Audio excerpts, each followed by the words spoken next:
120 Iranian warships destroyed, 0 American ships lost, and the Strait of Hormuz is still closed. That is not a typo. The United States Navy has deployed 2 carrier strike groups, 8 Aegis destroyers, and $40 billion worth of naval firepower. They won every single engagement, and the oil is still not moving. 95% of commercial shipping has disappeared from one of the most critical waterways on Earth. 3,200 vessels, including 250 oil tankers, sit anchored and going nowhere while the global economy bleeds $40 billion a week. So what broke? And why did the most dominant naval force ever assembled have to pick up the phone and call an airplane that top Pentagon officials spent the last decade trying to retire? Before you can understand the solution, you need to understand why the problem exists at all.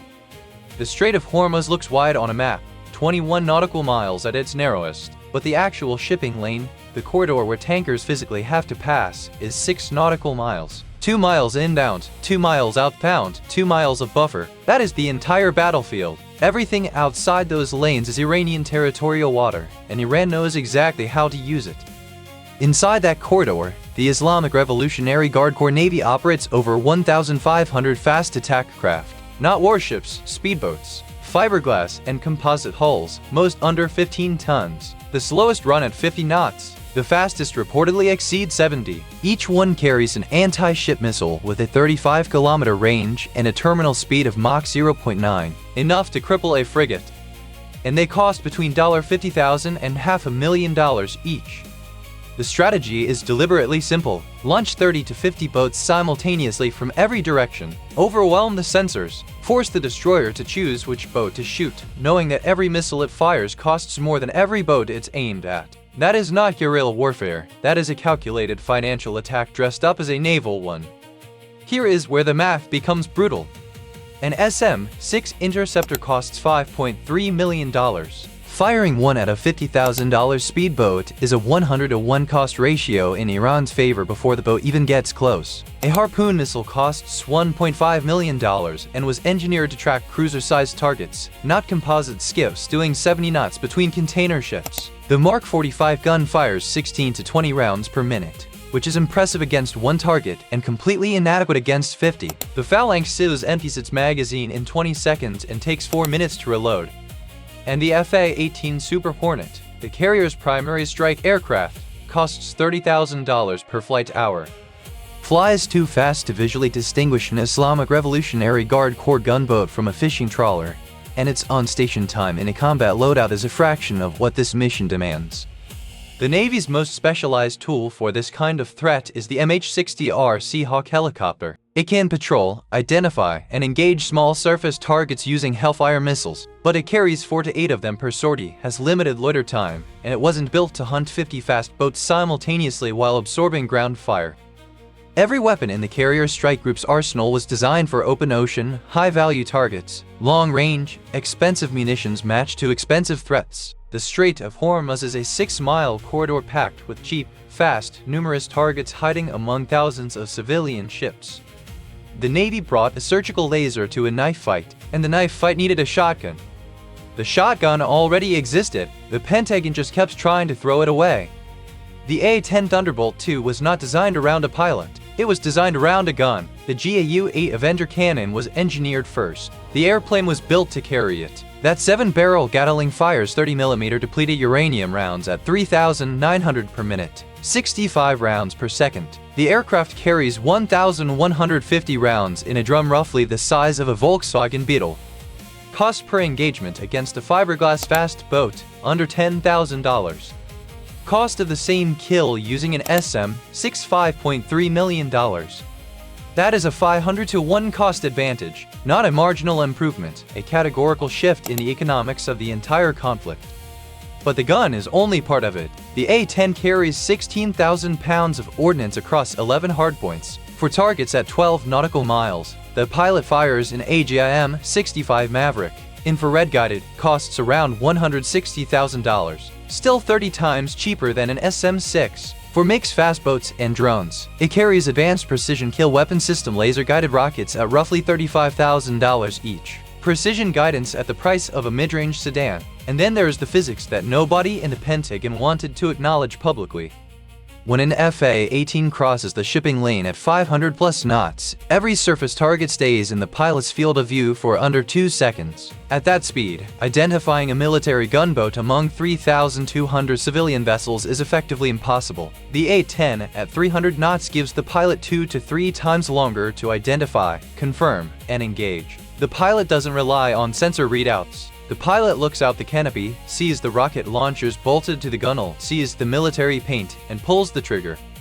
On internal fuel with external tanks, the A-10 loiters over the strait for 2.5 hours, flying racetrack patterns, scanning, waiting, selecting. It doesn't sprint back and forth to a carrier 200 miles away. It stays in the kill zone, persistently, because its straight wings generate lift more efficiently at low speed than any swept-wing jet in the inventory.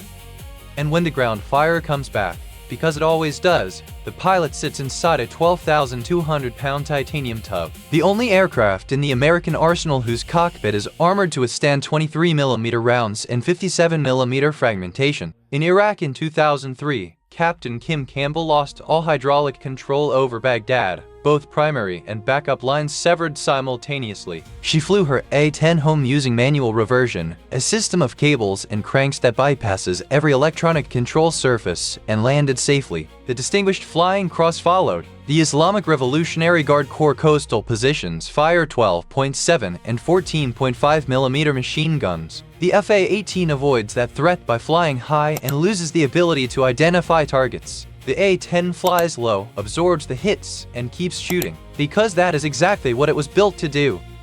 But one aircraft, no matter how survivable, cannot hold a 6-mile corridor alone.